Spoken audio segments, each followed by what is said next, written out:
This podcast may contain discussions of graphic violence, unsettling themes, supernatural phenomena, and other topics that some listeners may find disturbing or triggering. Listener discretion is advised.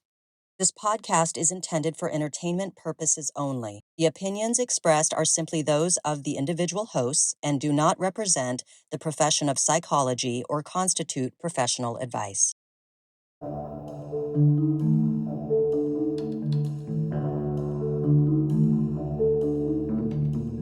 Hello and welcome to the Secret Passage podcast. I'm Dana Vespoli. And I'm Shannon. Shannon. Yeah. Let me ask you, have you ventured down any interesting secret passages this week? That is a very good question. Every week I'm stumped by this.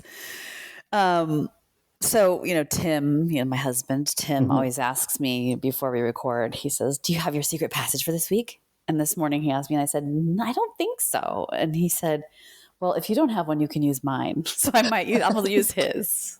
He has a secret passage. Yeah. Yeah. So this is a story about Tim. Tim's a bookseller. He works at Pegasus Books in Berkeley, and he's managed that store for like 25 years. And, it's Berkeley. So there are many a weirdo, in that neighborhood. Yeah. So I guess one time they got a bunch of like ephemera from someone. I think it was the time, he said it was when I guess a bookstore, magical with a K, magical bookstore closed, and they had all these tarot cards and incense and books and all kinds of other things that they had sold in the store. So their store inherited all this stuff, and they were going through it and taking what they wanted. And then Tim just put the rest outside. And then one of his employees came in and asked where something was. And she's like, "Oh, I wanted that." So Tim ran outside.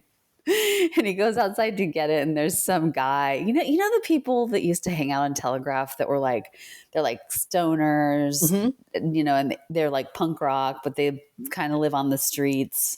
It was one of those guys, and he had something in his hand. Tim just walked up and grabbed it out of his hand and said, we need to keep this." And then the guy, I guess, started speaking in tongues and, oh boy.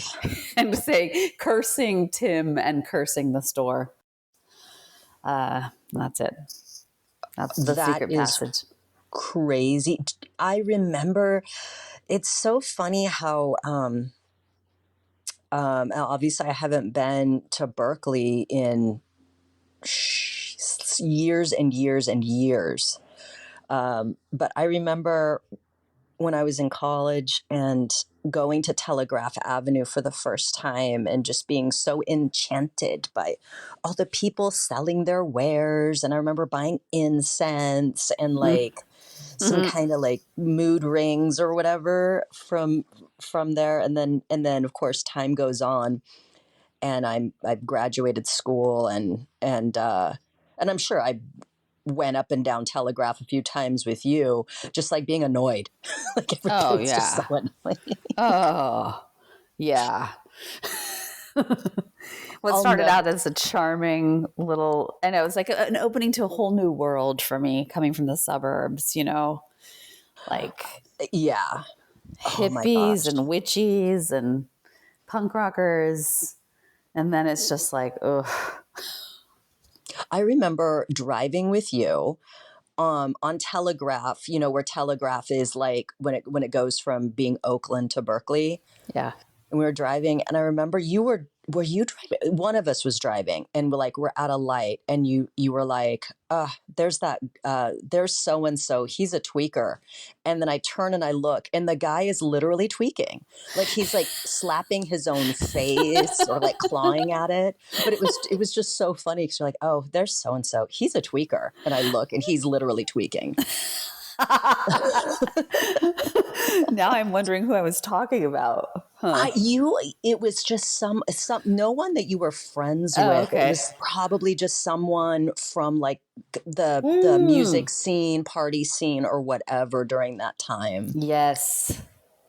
Yeah, that is so funny. Oh my gosh. How about your secret passage? My secret passage isn't really, it's not, it's a little more, it's more delightful. I finally watched Kinds of Kindness, the new Yorgos Lanthimos movie, and I'm a huge Yorgos Lanthimos fan. I've loved everything. I think I've seen everything he's done. Loved everything, especially The Lobster. And then I think this has surpassed The Lobster as my favorite of his movies. But Jesse Plemons is in it, and I really like him as an actor.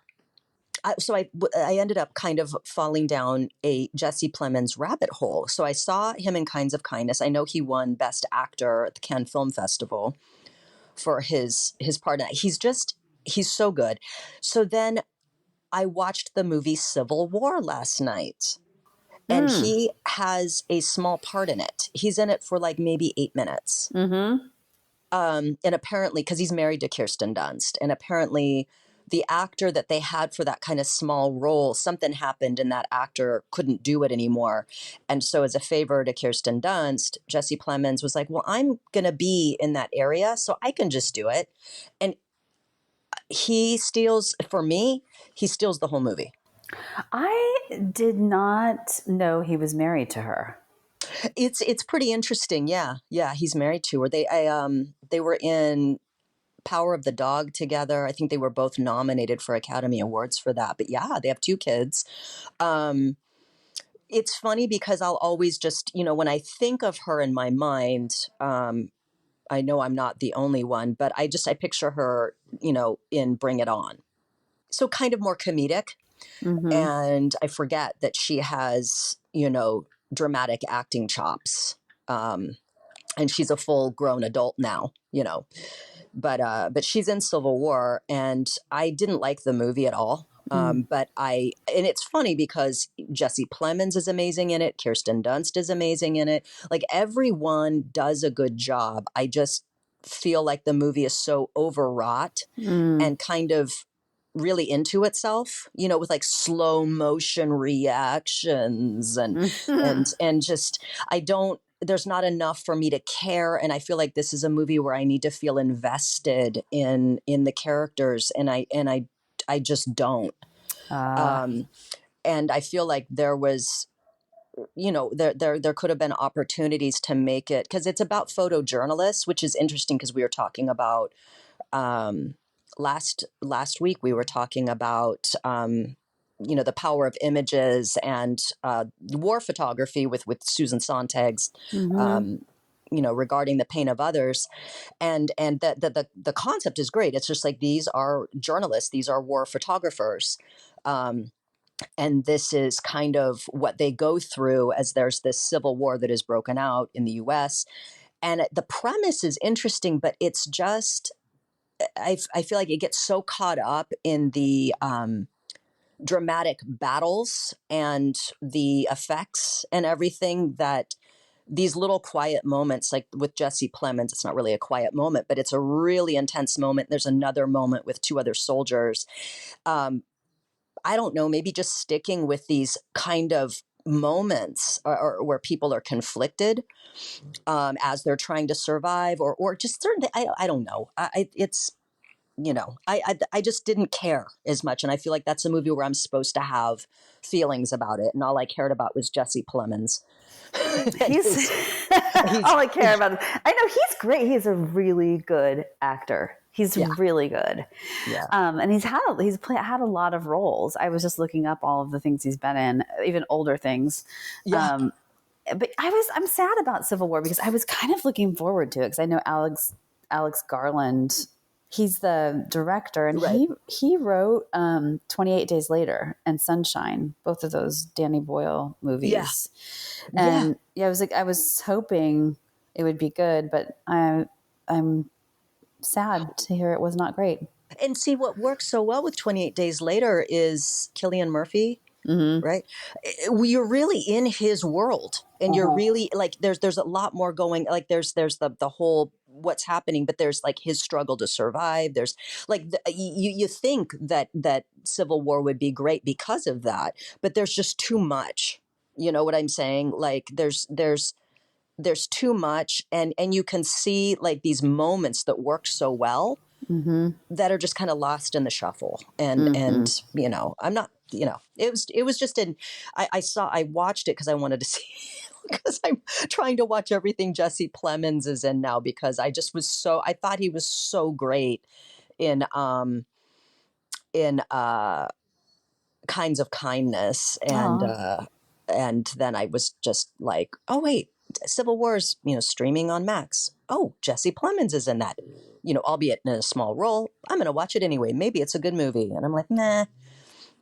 But that was my not rabbit hole. That was my secret passage, the Jesse Plemons secret passage. I should have talked about my M. Night Shyamalan secret passage. I'll save that one for next week. You know what? We should probably just do an entire episode entitled "In Defense of M. Night Shyamalan." That's where we get all our hate mail. I love M. Night Shyamalan. I love him. I love him as a person. I love the weird choices he makes.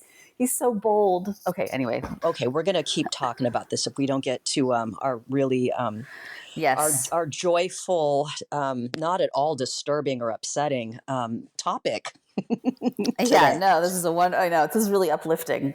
Yeah, this one. Oh, I know. So today we are discussing Lindsay Clancy and postpartum psychosis with you know, a mention of Andrea Yates. I don't think we can talk about postpartum psychosis without you know, bringing up Andrea Yates and just her whole life, which was just extremely fucking tragic and is still tragic. But yeah, so I'm going to go ahead and get started in describing this or discussing this. So this is a relatively new case. The events occurred in January of 2023. Most people, I think, are familiar with this case. It made headlines. On January 24th, 2023, in Duxbury, Massachusetts, Lindsay Clancy, a 32-year-old mother and labor and delivery nurse at Massachusetts General Hospital, murdered her 3 children and then attempted to take her own life. She's been charged with murdering the children, Cora Clancy, 5, Dawson Clancy, 3, and 8-month-old Callan Clancy. The argument is that she was lucid on the day of the killings and that there is sufficient evidence to show that it was all premeditated, thus contradicting claims that she was suffering from postpartum psychosis. Lindsay, from a hospital bed and allegedly paralyzed after jumping out of her bedroom window when attempting suicide, pled not guilty by reason of insanity. And this case is incredibly divisive. You have some people who are sympathetic to Lindsay, comparing her to Andrea Yates, the mother who in 2001 murdered her 5 children by drowning them in the bathtub. Andrea was in a very clear state of postpartum psychosis and had been exhibiting signs of catatonia, self-mutilation, and struggles with bulimia dating back to before her marriage to Rusty Yates and her children. However, there are those who point out that, unlike Andrea Yates, Lindsay Clancy did not clearly exhibit psychotic behavior. While Lindsay struggled with postpartum depression to the point where she had checked herself into a facility in the past and was under a doctor's care and medicated, prosecutors are skeptical of how diminished her mental faculties actually were, as she was so methodical in how she'd carried out the murders. Evidence points to a very deliberate and premeditated crime, which included internet search histories on her computer with phrases like "ways to kill" and "can you treat a psychopath?" She'd also sounded completely normal on the phone to her husband in what turned out to be a time just after she'd killed the kids and just prior to her slashing her wrists and then jumping out the window. This, according to prosecutors, further bolsters their case that she was in her right mind when she'd murdered the children and not in a psychotic state. And she strangled her three kids with exercise bands. And one of them, the youngest, the baby, survived. He was, but then died later at the hospital. Lindsay's husband, Patrick Clancy, by all accounts, was and is a devoted and loving husband and father, unlike Rusty Yates. Rusty, man. Oh, ooh, I do not. Yeah. Oh, Do not approve. We'll talk about him later. Unlike Rusty Yates, Patrick allegedly went out of his way to make life as easy as possible for Lindsay as she coped with her postpartum issues, even working from home to stay closer to her and help. To this day, Patrick, along with Lindsay's family and friends, staunchly support and defend her, believing that she is not guilty and that she was temporarily insane. What do we really know about Lindsay Clancy? Not much. She was an overachiever, didn't appear to have any mental health issues leading up to her postpartum depression. There didn't seem to be any financial troubles, and she was well liked by all who knew her.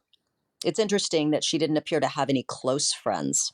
All her friends were originally Patrick's friends. She seemed primarily to have colleagues and acquaintances. At least that's what I was able to find. She also appeared to take her postpartum depression seriously, working closely with medical professionals and keeping detailed journals. None of her journals provided any indication that she wanted to hurt anyone, only herself. However, apparently, according to some new reports, she did talk about wanting to hurt herself and her kids. So that was incorrect. I feel like that kind of makes the point about mental health issues leading up to this. Right. I mean, the two big red flags for something like this are like homicidal and suicidal ideation. Yeah, totally. Right. Which that makes this part confusing. So the December, just prior to the murders, psychiatrists had concluded she did not have postpartum depression. She was released from an inpatient stay at McLean Hospital as it was decided she posed no risk to herself or others. Patrick had confided to friends that he was concerned Lindsay was being over-medicated and that she seemed to him to mainly suffer from anxiety, as well as an apprehension about going back to work very soon. Now, obviously, Patrick was not a psychiatrist, let alone a medical professional, and who knows to what extent Lindsay revealed to him what she was actually feeling. But according to Patrick, she seemed fine. What I find chilling is that Lindsay seemed to be doing everything right, everything she was supposed to be doing. She sought help. She even checked herself into a mental health facility. She kept track of her moods and medications in a journal. And she even combined these efforts with some self-help books. Medical professionals deemed her safe. Despite all of this, she killed her children, and she did it in a very deliberate and organized manner. So what exactly is postpartum psychosis, or PPP, as it's known? According to the Cleveland Clinic, it is a mental health emergency, and then I put in parentheses, no shit.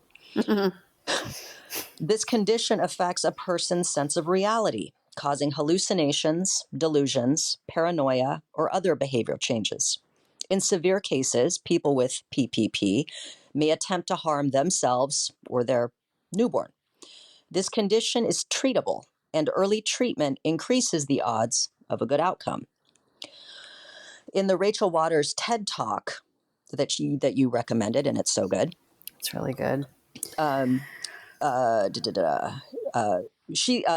Rachael Waters in the TED Talk states that 1 in 7 mothers experience depression or anxiety. PPP is a rare maternal mental illness that affects 1 to 2 out of 1,000 women who give birth. 50% or more lack a psychiatric history, and suicide is the leading cause of maternal death 1 year after delivery. Yeah.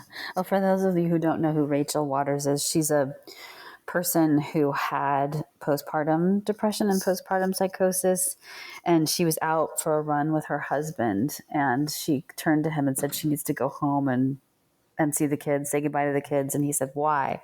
And she said, because I'm going to kill them. And then, of course, they took appropriate action and she got treatment and she didn't kill her kids, but she's become kind of a force in the movement to try to, help people recognize the symptoms and help women get appropriate treatment for PPP and PPD. Yeah, and what's so interesting in her TED Talk, which it's so worth looking it up on YouTube. It's her last name is Watters, Watters. She really, I mean, this is, her husband's a physician. She is, by all accounts, like just a very together person. And what she describes going through is like a horror movie. Like the sounds, like hearing sounds, hearing like The radio radio. playing. So I wrote some notes down. Do you want me to tell you what she said? I have some quotes from that. It's crazy. Yes. It is. It's like you said, it's like a horror movie. So basically she had postpartum psychosis after her second and her fourth children. And so apparently the recurrence rate of PPD is like 25 to 50%. So if you had it once, you're likely to have it again. Sure. So like her goal in doing these TED Talks is to sort of break down stigma that's attached to even having PPD, but also seeking treatment. But she, like a lot of women, hid her symptoms out of fear that she would be deemed unsafe for the kids to be around. So there's a lot of motive. I mean, I think there's a lot of reasons why women would hide these symptoms, especially women who maybe share custody, like there's some divorce or something that happened or a separation. They might be afraid of being diagnosed and then having their kids taken away from them. But she was talking about having hallucinations and delusions, and she thought her son was possessed by demons, and that there were son was possessed, and that there were demons in the bathtub. And she said all day long she heard radio music playing in the background, and it was followed by the sound of glass breaking and the play gym that the kids played on crashing over and over. And she said all day long she fought the voices and she lived in fear until the day, she went running with her husband and she said, I have to go home now, say goodbye, kids. And he said, why? And she said, because I'm going to kill them. And her husband's a doctor, so he recognized immediately that she was having postpartum psychosis. The crazy thing about postpartum psychosis is that it's not even in the DSM anymore. So it used to be in the diagnostic manual for mental health practitioners, but they took it out. And I don't know if it's going to be put back in but if you're, when you're a doctor and you're trying to diagnose someone, if you can't recognize something, you can't diagnose it. And I think part of what happened in Lindsay's case is that people didn't put together that her symptoms all together painted a pretty clear picture that she was having postpartum depression and psychosis. But she was also good at hiding, I think, too, which probably deprived her care team of really seeing how badly she was suffering. I don't know. Yeah, it's funny because one of the things that I really noticed, or that the sort of connection between her, Andrea Yates, and also Diane Schuler, the mother who was hiding her alcoholism and then ended up, killing herself, her children, and her nieces in that horrible, the crash in New York. Mm-hmm. All of them were overachievers, type A personalities, and very, very much concerned with appearing as though everything is going fine. Mm-hmm. With Andrea Yates, things were a lot more clear because, she was, she was catatonic. She was doing self-harm. She was, doing all kinds of unkempt, disheveled, looked crazy, all of the things that you could point to her and go, that woman is having, a mental health crisis. Mm-hmm. And, she had a history of mental health issues, whereas with Lindsay Clancy, she was, kind of like your typical wasp, pretty, upper middle class, beautiful home, husband, kids, just posting in her social media, just how great everything is. And there is such a pressure to appear as though you have it together. Hence, carefully curated Instagram profiles and Facebook profiles and, all that kind of stuff. Yes. But and then Diane Schuler, who was the breadwinner for her family and had to hold it together, was hiding her alcoholism, might not have even recognized that she was an alcoholic. And do psychotic people know they're psychotic? No, I mean, that's kind of the definition of having a psychotic episode Right. is like someone said early in my training, one of my teachers said to me, crazy people don't know they're crazy. Right. And so like when you're in a, not that I'm calling, someone crazy, but I'm saying Right. when you're in a psychotic episode, you have a break with reality. And, breaks with reality look very different. Sure. There's, and, they say that there are risk factors for postpartum psychosis, and you have a family history of Sure. or a personal history of bipolar disorder or schizophrenia or schizoaffective disorders. And those are all disorders that have some component of maybe hallucination. Like what Lindsay Clancy experienced was a command hallucination telling her kill. It said she heard a man's voice tell her to kill her kids because this was her last chance. And that tracks with Right. those other disorders. And then, the other risk factors are trauma, and then insomnia. Like sleep deprivation can cause you to have a psychotic break. Right. I know someone who had COVID and had to take medications that were, what are those things they give you if you have a cough and you have an inhaler? It's like Steroid? a steroid, yes. Yeah. And they couldn't sleep for days and they had a manic episode and it was very scary. And it was, so all those things that she was probably sleep deprived. And that's the thing about psychosis too. That's the thing about postpartum psychosis is that one of the hallmarks of it is sort of a waxing and waning. Sure. So when a person can appear totally fine and normal one minute and then be having command hallucinations the next moment, telling them to kill their kids. And yeah, like you were saying, she's a type A. She was,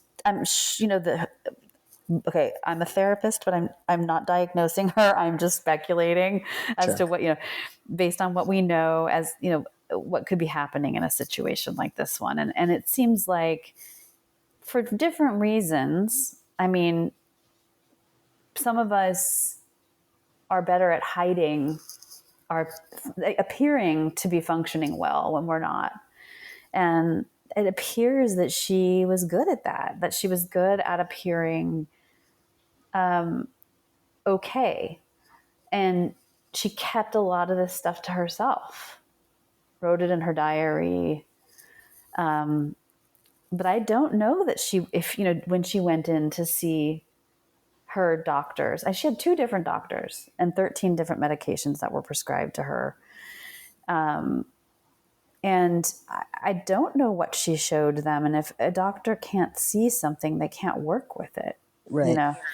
And that's part of psychosis too. Yeah. You can't really, it's not a place or like really terribly debilitating depression or anxiety. It's hard for people to go inside, be aware of what's going on with them, find the words to describe it, and then say it to their doctor, Right. Yeah. Right. And lest anyone think that, just because she worked in the medical field and was a labor and delivery nurse, she wasn't an expert on mental health. I mean, being a labor and delivery nurse doesn't mean that you are well-versed in all things psychiatric or what have you to do with, Exactly. postpartum issues. That's why she was seeking help. That's why she was, she knew enough to know that she needed help. And as far as like withholding any information, I mean, there's a lot of explanations for that. One of them is shame. The other is being so out of touch that you don't even recognize those feelings. I mean, she was keeping track, but it's just, shame and fear of having your kids taken away Yeah, is. and sorry, I No, it's interrupted okay. you. It's just that's there's it's not to excuse her behavior. It's just that there were so many just heartbreaking comments in the YouTube video for Rachael Waters' TED Talk, and one of them, this woman is describing, her children, her child being taken away from her, and her in-laws or whatever, just doing everything in their power to keep her from her kid, who is now in his 20s and has a lot of issues, and she was deprived of a relation. By the time she was able, I think, to interact with him, it's done. Yeah. And that's so I have no idea if that's true or not. I don't know why this person would stand to what they would gain from just making up a story. I know it happens sometimes, but that's the fear. And according to this particular commenter, that is what happened to them, is their child was taken away. And it could be too that Lindsay is just like, well, whatever medication they give me should help these thoughts. Yeah, and they gave her yeah, I mean, she was following her treatment plan. They gave her benzodiazepines, and Oh I God, know, and Benson. yeah, and then Patrick's friend was reported that they had Patrick and he had a conversation, and Patrick had said that he didn't think the medications were working, and that she had been in a withdrawal, or she was weaning herself from her benzos. And I have to tell you, that is like very hard. That can set off a psychotic episode. I mean, I know somebody very close to me who did not get medical assistance to taper off of benzos, and it was the scariest thing. I mean, like hallucinations, mania, erratic behavior, and so I don't know how that process was going for her. Right. But if that was happening too, he said it was a month and a half prior to the episode or to the murders that she was having weaning off of them. So that's another factor, I think. Could be. Yeah. If she was still kind of dealing with that, it takes a long time. It takes a long time, and it takes Right. medical supervision, and a lot can go wrong there. It really highlights how little we know about so many women's health issues. Yeah. And it reminds me, I know I was telling you this before. I have 3 children, an older, a 17-year-old, and then twin 14-year-olds, boys. And I was lucky in that both my pregnancies were relatively easy, like surprisingly easy with the twins. I no problems, not even really morning sickness.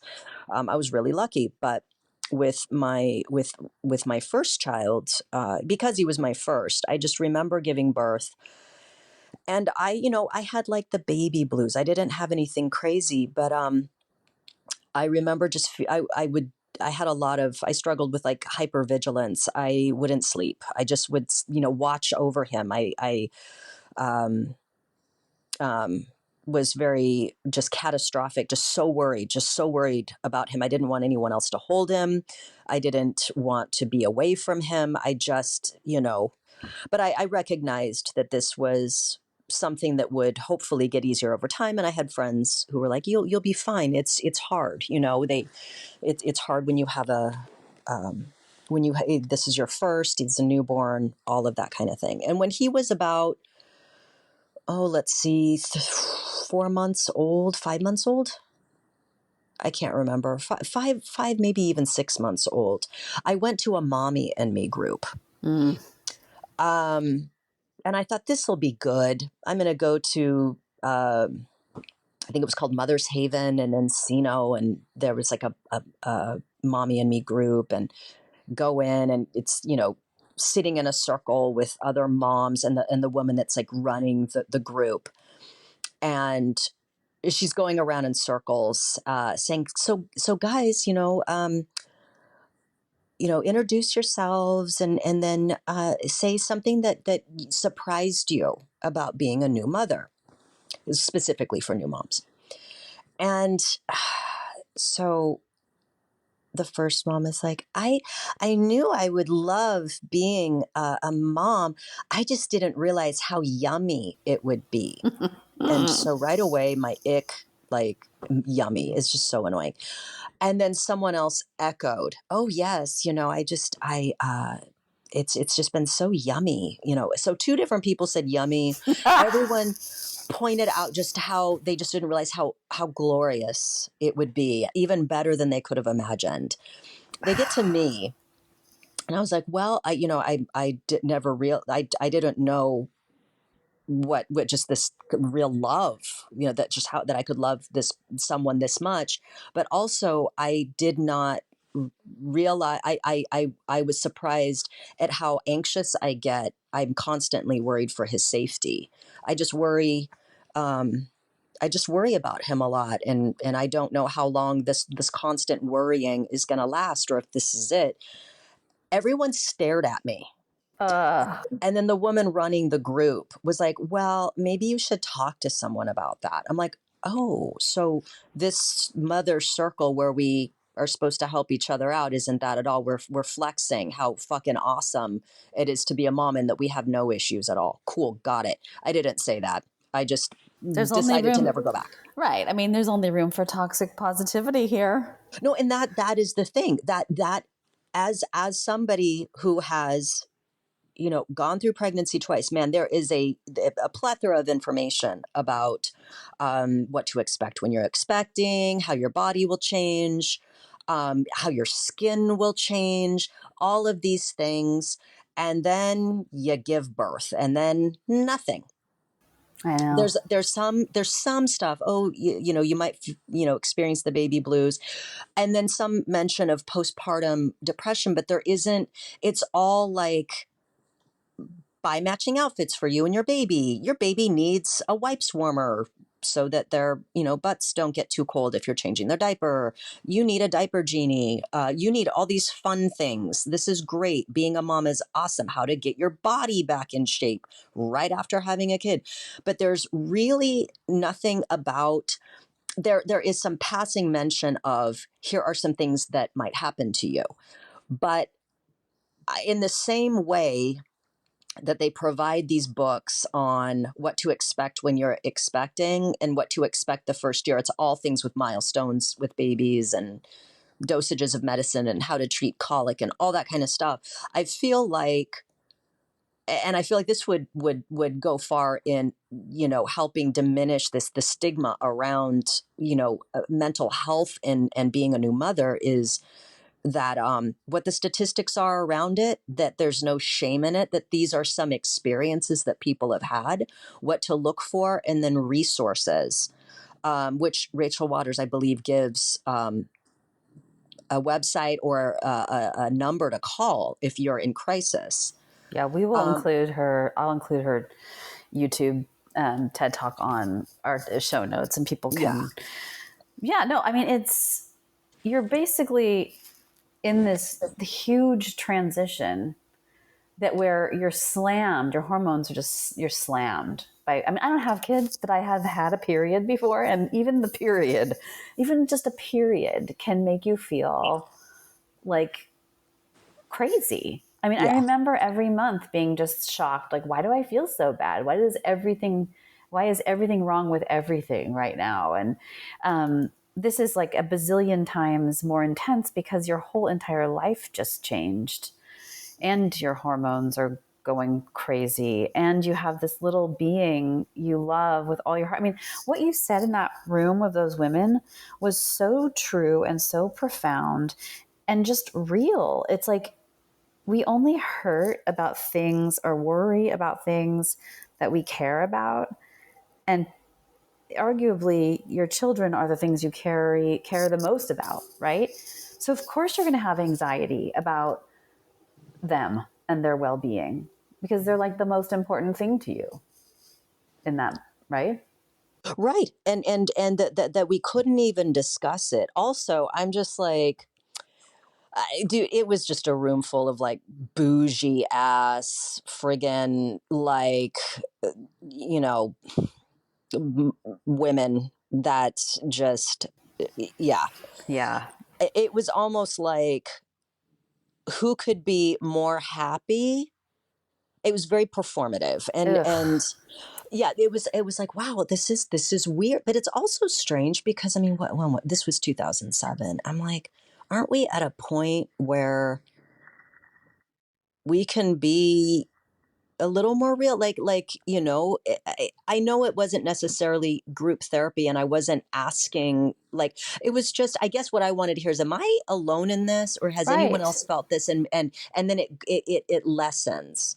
Well, it's so By the way, it alienating. doesn't. It's It like, doesn't fucking lessen, dude. it doesn't. And that's why I It never had doesn't. kids. I was like, I'm not having a child. I could I not know. handle it if my kid went to school and got bullied. I would lose my shit. Yeah, it's so it's easy. I will say this, like, I shouldn't scare anybody. I'm It, all don't.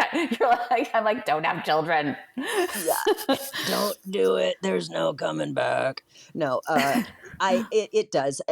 Some of the hard part is too with an infant is that they can't tell you what hurts. They can't tell you when once they start really communicating and all that kind of thing. It does get easier. And in that moment, it was just, he just seemed so ethereal and small and. Oh my God, the wobbly neck.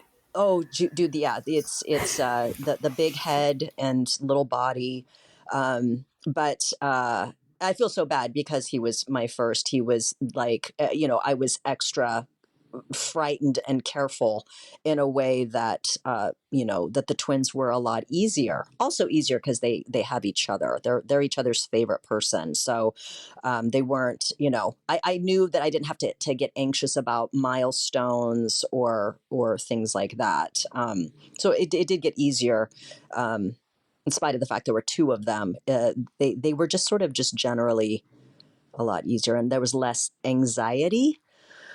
But yeah, no, but that toxic, that toxic positivity, that the expectation, and I always go back to this with women, the expectation of women to fucking push the babies out and then just smile all the way through. Everything is great, but also get your body in shape, get your mind together, be the perfect mother. And apparently on her social media, Lindsay would post things like uh humble brags, right? Like, and Mm-hmm. I'm not saying that in a judgmental way. I mean, we've all done it. Like, look what we did, look what I have, on her social media, wanting to appear as though things were great. But it's the sad reality, and then going through the comments on the YouTube TED Talk is just these women that clearly just are so grateful to Rachel Waters and want and feel seen in a way that clearly there aren't those resources for them, or they didn't know, or it's maybe they're shamed into thinking that asking for help or having these thoughts and feelings makes them terrible mothers or dangerous. Oh yeah, I mean that's the thing that Rachel Waters kind of addresses in her TED Talk. It's like the real tragedy in this is that when, and this happens to us, to people all the time, for Right. in all different situations. We all sort of feel this sometimes, where we feel like we have to hide what's going on with us. But that's the tragedy, is where women don't feel like there's room for them to share the true thoughts and feelings and images that they're experiencing, because they fear the negative consequences, like getting locked up, people Losing judging you. custody. Yeah, Yeah. people judging you. Yeah, and it's like, what she said was so wonderful. I thought she said basically, I wrote down a couple of quotes from her thing. She said, so basically, you already pointed to the consequences of untreated postpartum psychosis are suicide. That's the leading cause of maternal death within 1 year of delivery, and infanticide is 4% of people with postpartum psychosis kill their kids. She said, "You're not alone. You're not to blame. Postpartum Support International." PSI was the thing she linked to. And the universal message is, you are not alone. You are not to blame. And with treatment, you will get better. Yeah. And I think we fear, as a species that's collaborative and social, I do think we just really fear judgment. And some of us more than others. And then so it's like this whole cluster. Like, people ask me why I'm interested in true crime and stuff like this. And it's not just this voyeuristic thing. It's like this case points to so many systems that are here, right? Like, the expectations of women. Like, up until the moment she killed her kids, she was the one who was taking the order for dinner. She was the one calling the store to find out if they had Miralax. She was doing all, like, and that resonates. Like, as women, we understand that we end up coordinating a lot of these things, right? And then there's like the justice system piece, and then there's the medical system piece. And you have this person who's clearly struggling, right? And she does all she can do, like you said. She goes to the doctor. She checks herself in for an intensive program for 5 days. She's seeking the help. But for some reason, she gets diagnosed with generalized anxiety disorder. And then you have this whole issue of, so there's a thing called irrational polypharmacy, and it happens a lot, like in medical settings where, somebody shows up and they're like a high acuity patient, right? Like, she would probably be high acuity. Like, I'm having suicidal thoughts and homicidal ideation.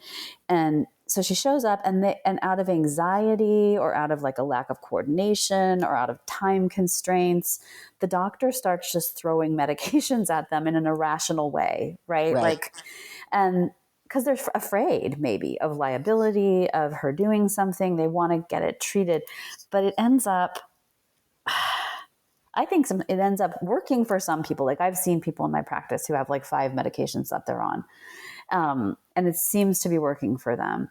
But I can see how a person in her situation gets, 3 different benzos prescribed to her, and then 5 different SSRIs, and then, an antipsychotic, and then something that gets used kind of, I think she had something that she was prescribed that was like off label for mood disorders. But anyway, and then she starts taking those, and it just complicates the picture.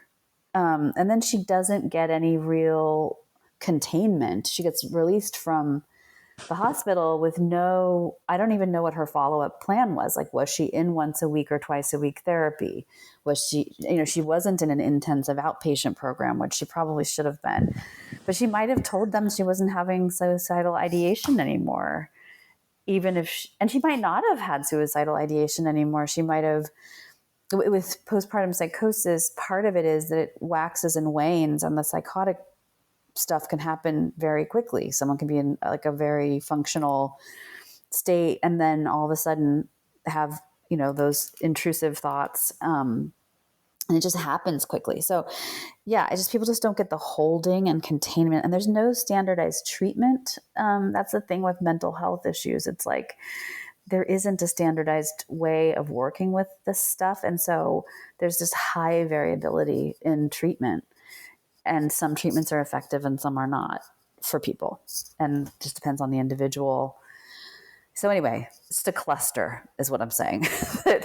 And this sort of points to, like, it's an odd case because within the legal system, you start thinking about, well, what do you do with someone like this who,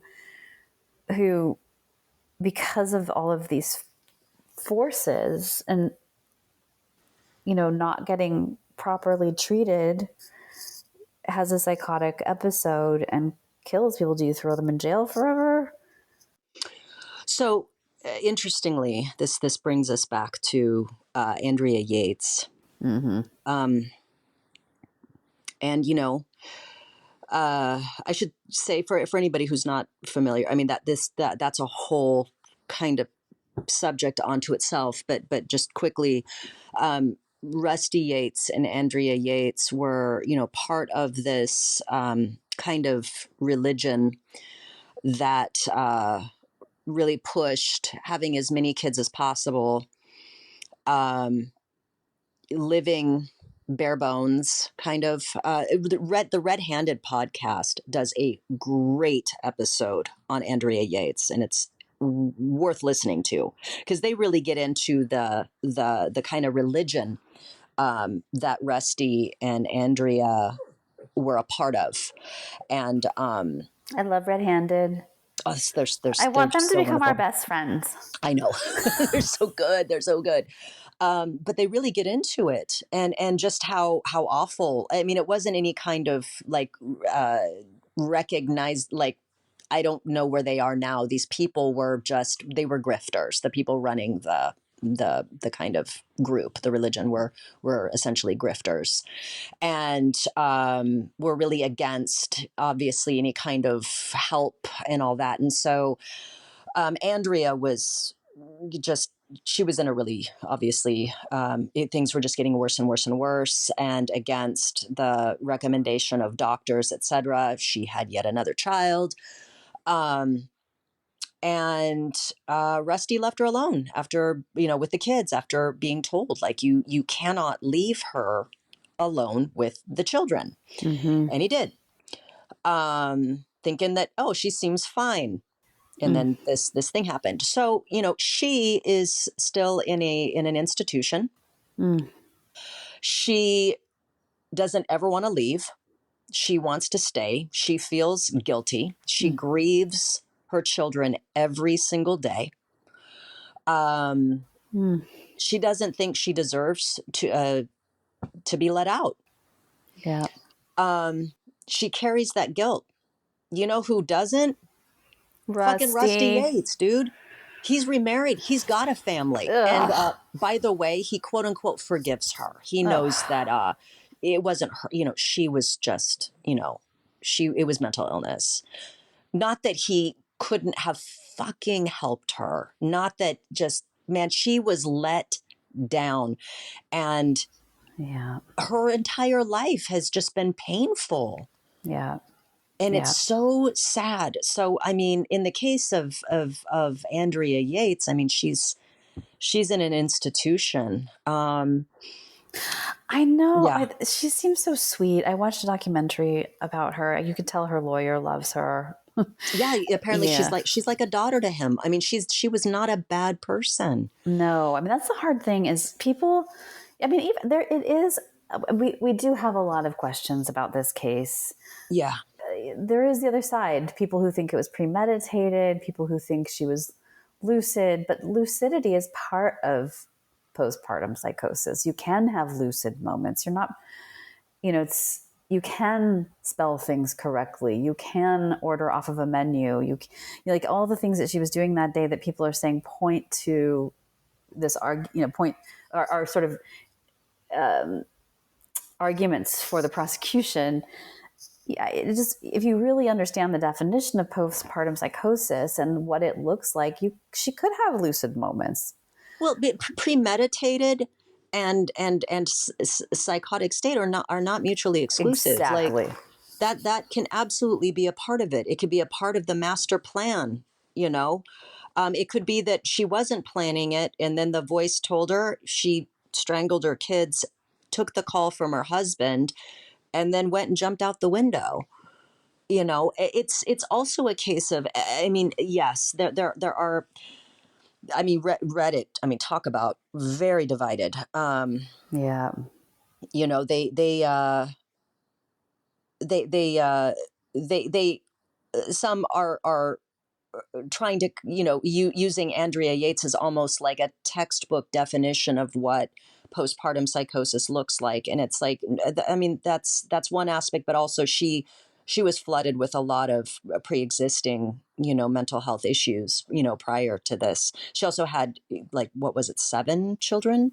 God, She, yeah. she had like a lot of kids. She had a lot of struggles. Just they were not living comfortably. So Oh, you yeah. add all of these things, compounding, and then the fact that she was part of a religion, and I don't know how much was being ignored just in her own kind of, like, she would have these catatonic states and self-harm. And if that wasn't enough of a sign that she desperately needed help and shouldn't be alone with the kids, Rusty clearly ignored all of that. So, she is an example, but she's not like the gold standard of what, it looks very different, all the Exactly. way around. Like you can present with the same quote diagnosis, right? You can present with the same diagnosis, but the presentation can look so different. And I think Lindsay Clancy's, in my mind, how I look at it is,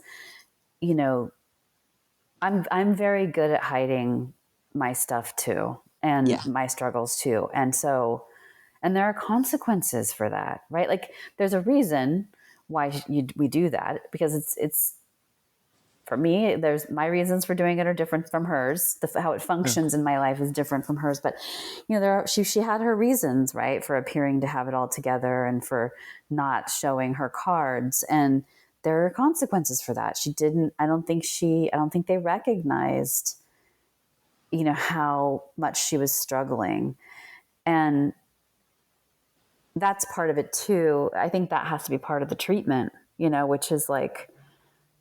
I have people all the time who do that in my work, So, and a part of it is, as a clinician, kind of looking at the whole picture and waking up to the fact that you might be looking at someone who doesn't really know how to let you know that they're struggling in a major way. Although, Right. yeah, and seeing through that smokescreen.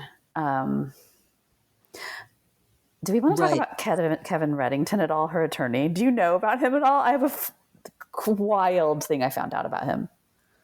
Yes, but real quick, Okay, there's yeah. just to add to that. I have a quote from one of the comments in the YouTube comments, and I keep going back to that because it's really eye opening when you see how many women are just, have dealt with this and have struggled and have not had like access to adequate help. But this one is it's it's so heartbreaking. I dealt with this after my second child. I felt so lost. I don't have the best recollection of what all happened during that time either. But I do know that I was not the same person.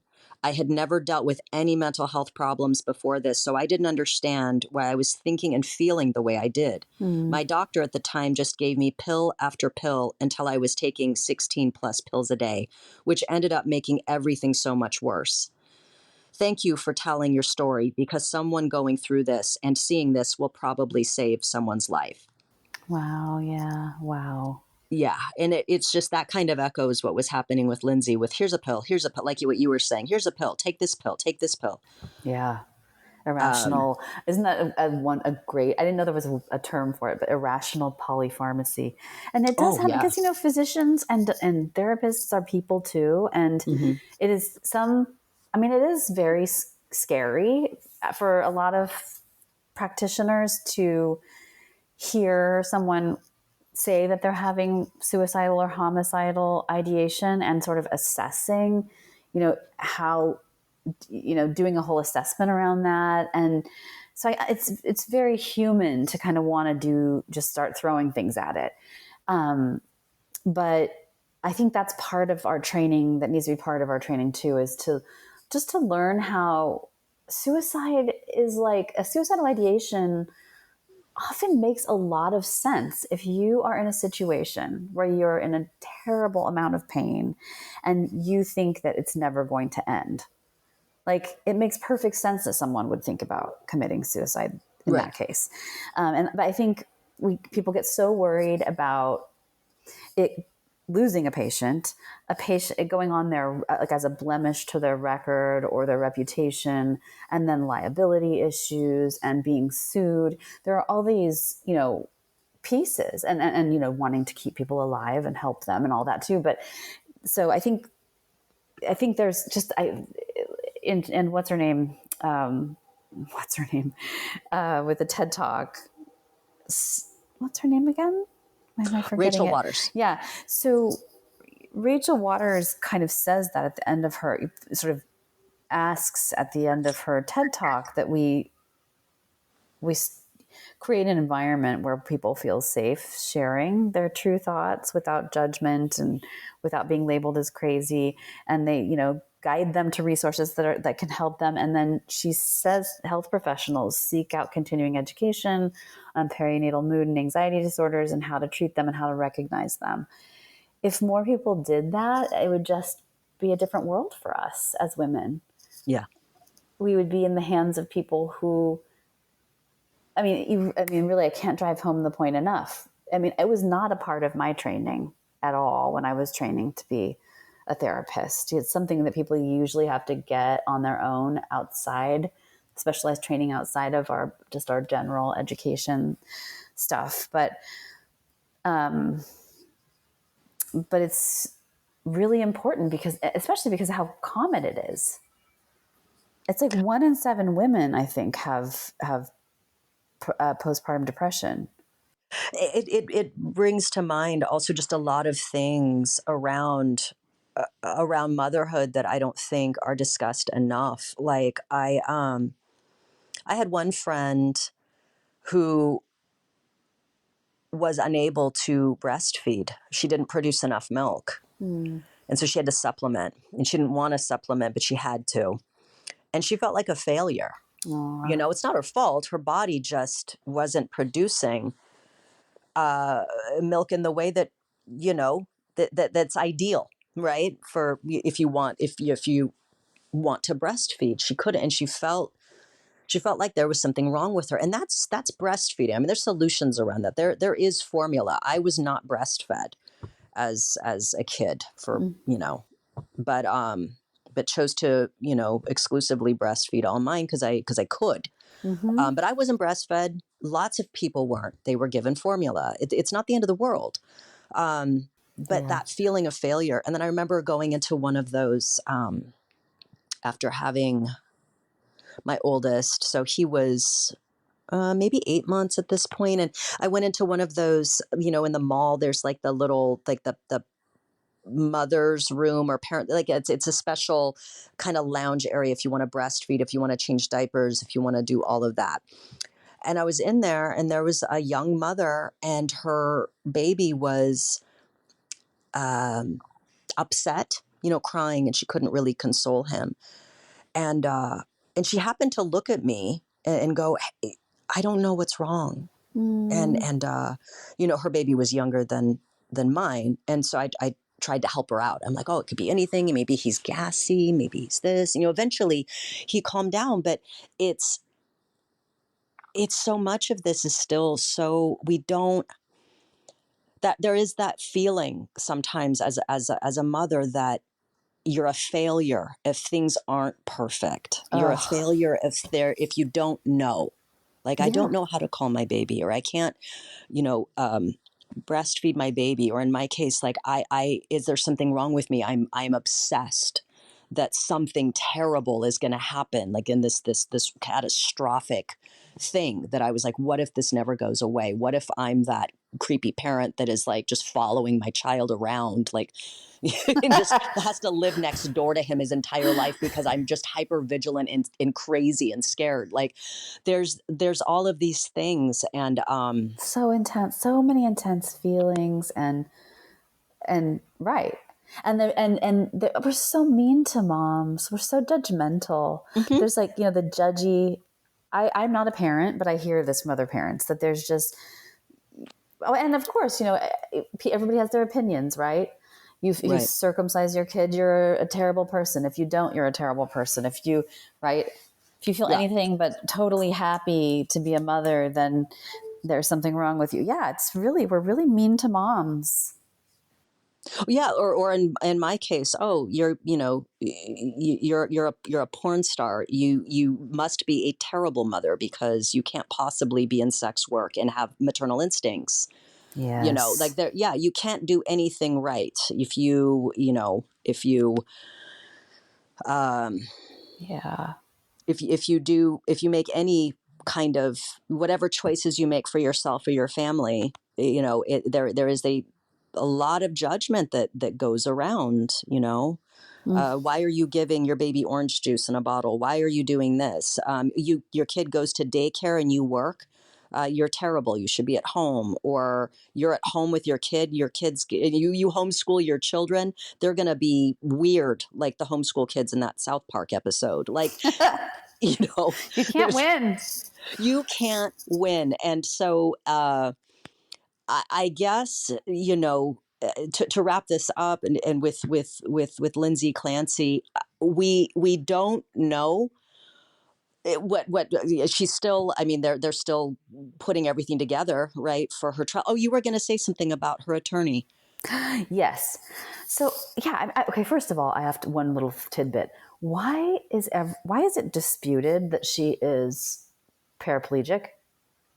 I thought that was like medically, she's can't walk, and I hear the prosecution keeps saying she's allegedly, which is interesting to me. So that was just a rhetorical Probably just to question. cast suspicion, because Yeah. they probably haven't produced any x-rays to show definitively, or any kind of scans with her nerves, and so it's just to cast doubt, probably. Okay. Because yeah. So I was just curious about that, Yeah, and she has a really good attorney, which made me happy for her. right, She also had a ton of people write her letters to the court, saying how uncharacteristic this was of right. her, which is helpful, I think, for her case. But her attorney, Kevin Reddington, I don't know if you knew this, but he defended Whitey Bulger's ex-girlfriend.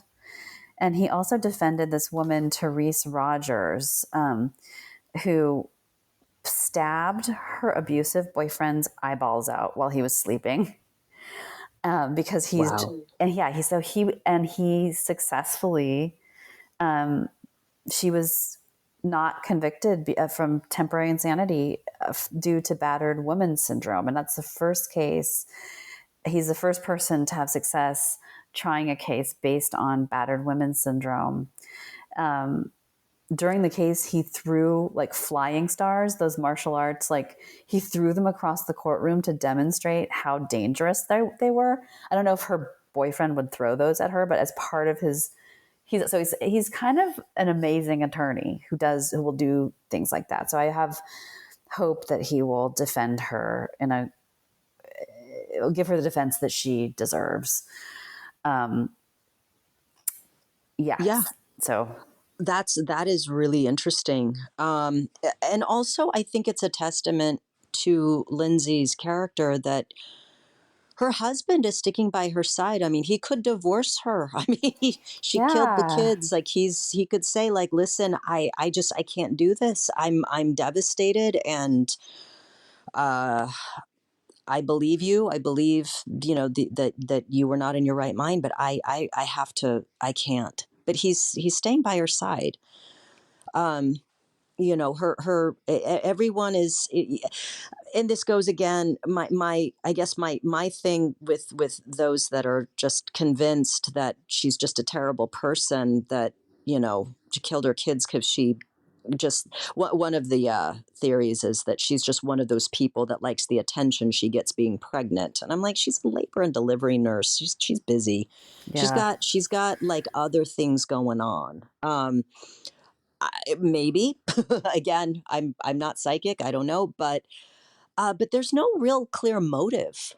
There's no No. clear motive. What did she throw herself out the window for attention? If she died, she died. Whatever. But hopefully she would live and be paralyzed for attention. There's nothing Yeah. in her behavior that nothing has surfaced to indicate that she was prone to violence, outbursts, bizarre behavior, mental health issues prior to this. There was nothing to indicate that. So I'm giving her the benefit of the doubt. And I feel terrible because I think about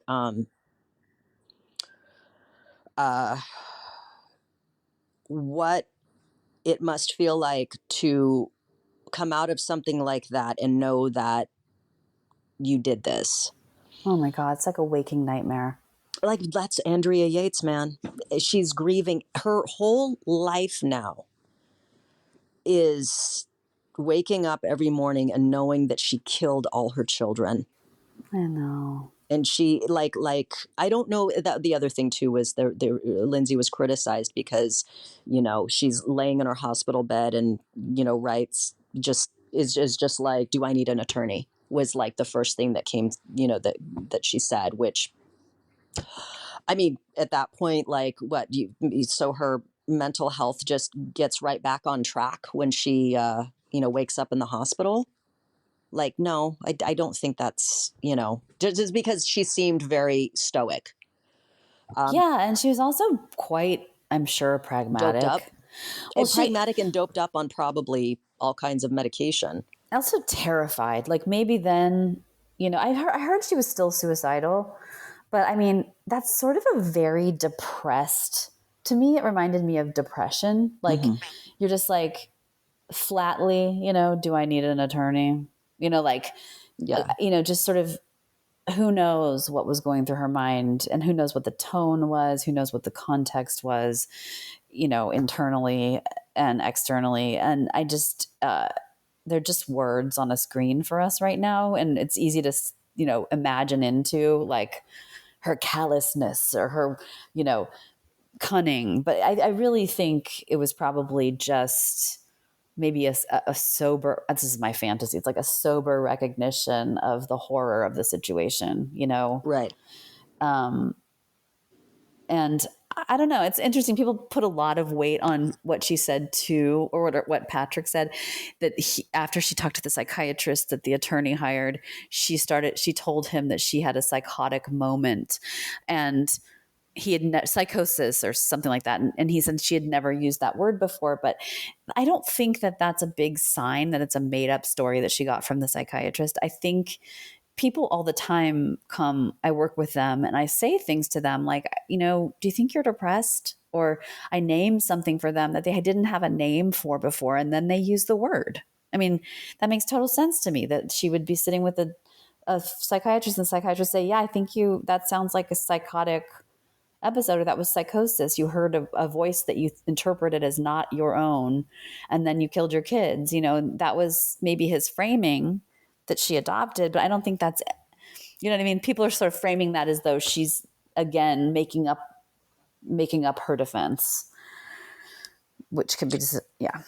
Right. No, and that's, yeah, a lot of people, thankfully, they can't imagine. They can't imagine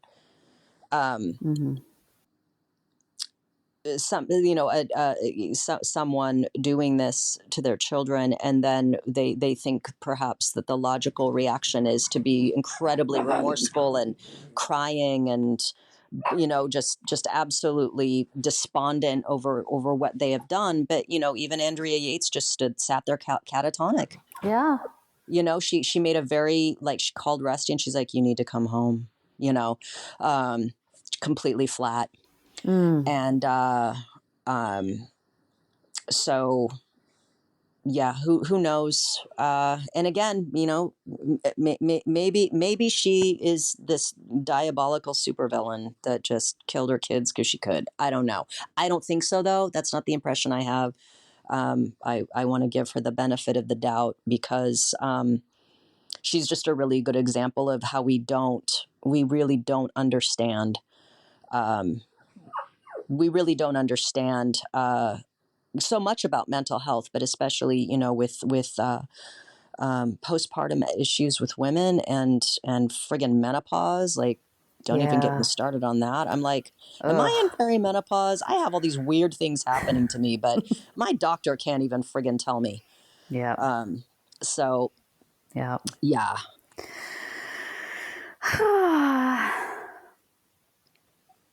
I know. Do we need a palate cleanser? This is so depressing. Well, let's say to people, let's use Rachel Waters' words. All right. Yeah.